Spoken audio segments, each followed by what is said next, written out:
Force et paix, liberté et décolonisation à tous les Africains, ceux du continent, ceux de la diaspora et ceux de l'avenir. Je m'appelle Kabbalah, membre du Parti africain pour l'unité continentale. Aujourd'hui, je viens avec un message de la part de notre parti concernant le 16 et le 17 janvier, qui sont les 2 jours commémoratifs, comme on le sait très bien. Le 16 janvier 2001, Laurent Désiré Kabila, qui avait une vision de changer les choses pour le Congo, a été assassiné. Le 17 janvier 1961, Lumumba, qui avait une vision révolutionnaire de changer les choses pour pas seulement le Congo, mais aussi pour l'Afrique, a été assassiné par l'impérialisme européen. Donc, comme aujourd'hui nous célébrons ces 2 personnalités très importantes pour notre pays, la RDC, ou d'une manière générale, l'Afrique entière en ce qui concerne Lumumba, il va falloir que nous, la jeunesse africaine, ou alors la jeunesse congolaise, puisse alors se faire une pensée de ce que ces 2 individus nous ont inspirés, de ce qu'ils ont laissé pour nous en tant qu'héritage de leur combat. Et à partir de là, c'est décider ce que nous pouvons faire, parce que de toutes les façons, le vrai combat, c'est pour nous-mêmes, c'est entre nous-mêmes. Et il y a peu de choses à faire avec l'impérialisme, avec ceux-là qui sont toujours à la recherche, je vais dire ceux-là qui sont toujours motivés à éliminer nos leaders. Mais le vrai combat, c'est pour nous-mêmes, et c'est entre nous-mêmes, comme je l'ai dit.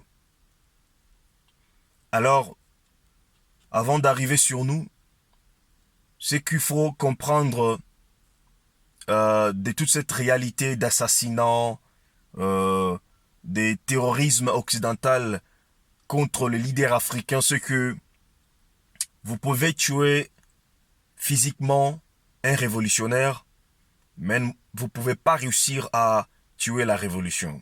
Parce que la révolution est née de certaines conditions que les gens traversent.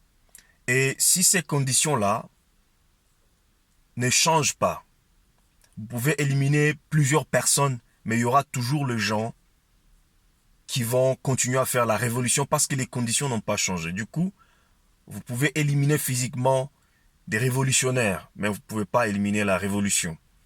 Ça, c'est la première leçon qu'il faut comprendre, surtout des côtés de ceux-là qui sont des instigateurs, qui sont des assassins de nos leaders.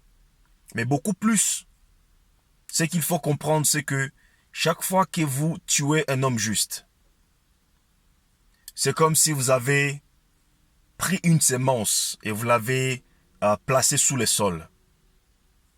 Et cette semence va germer, va grandir, va devenir un arbre qui va produire beaucoup plus de fruits et beaucoup plus de semences que vous ne saurez plus contrôler. Donc, l'erreur des Occidentaux et des impérialistes était de croire qu'en éliminant Lumumba, en éliminant Kabila, ils allaient alors mettre fin à l'envie de la liberté et à l'envie de l'émancipation du peuple noir. Alors aujourd'hui, il s'avère qu'ils se sont gravement trompés parce que aujourd'hui, la sémence que nous appelons Lumumba a grandi aujourd'hui et ils n'ont pas qu'à faire, avec l'histoire de Lumumba, mais ils ont à faire avec tous les Africains aujourd'hui. Parce qu'aujourd'hui, dans les continents, il n'y a pas qu'un seul Lumumba, il y a plusieurs Lumumba. Aujourd'hui, il y a plusieurs Kabila. Aujourd'hui, il y a plusieurs Sankara. Aujourd'hui, il y a plusieurs Kwame Nkrumah.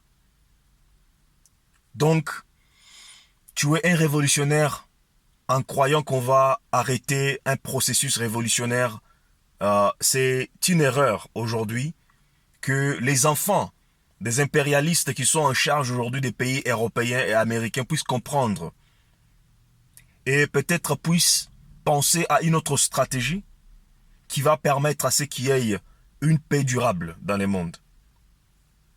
Parce que le processus révolutionnaire qui a commencé ne va pas s'arrêter avec la mort d'un tel ou tel leader. Ça va aboutir à la liberté totale de chaque Africain sur cette planète Terre et à l'émancipation totale de tous les Africains. Alors cela étant dit, maintenant, comme je l'ai dit, la vraie question c'est sur nous-mêmes, vers nous-mêmes en tant qu'Africains. Qu'est-ce que nous pouvons apprendre de la mort de ces deux individus? Ce que nous voyons aujourd'hui, c'est une contradiction totale. Chaque 16 janvier, chaque 17 janvier, nous célébrons les gens qui sont morts pour un combat. Mais nous ne sommes même pas en train de mener le même combat pour lequel ces gens-là sont morts. C'est une contradiction grave. À quoi bon célébrer quelqu'un dont nous ne voulons pas imiter son combat? À quoi bon célébrer quelqu'un dont nous n'avons pas envie de continuer les combats pour lesquels il est mort? Alors, c'est quoi le fond de cette célébration chaque 16 et chaque 17 janvier? Lumumba est mort pourquoi? Parce qu'il luttait contre l'impérialisme. Il voulait que les richesses du Congo puissent bénéficier aux Congolais et aux Africains. Il voulait que les enfants congolais puissent écrire leur propre histoire. Aujourd'hui, des leaders que nous avons qui organisent parfois des manifestations gigantesques pour célébrer Lumumba, ils ne sont pas dans cette voie-là. Ils sont plutôt dans la voie d'obéissance, dans la voie de soumission à l'impérialisme et à la dictature internationale. C'est une contradiction de vouloir célébrer quelqu'un dont vous n'êtes même pas prêt à imiter son combat. Il faut questionner, il faut revoir l'histoire. Qu'est-ce que Lumumba luttait pour? Qu'est-ce que Lumumba militait pour? Et pourquoi il a été éliminé?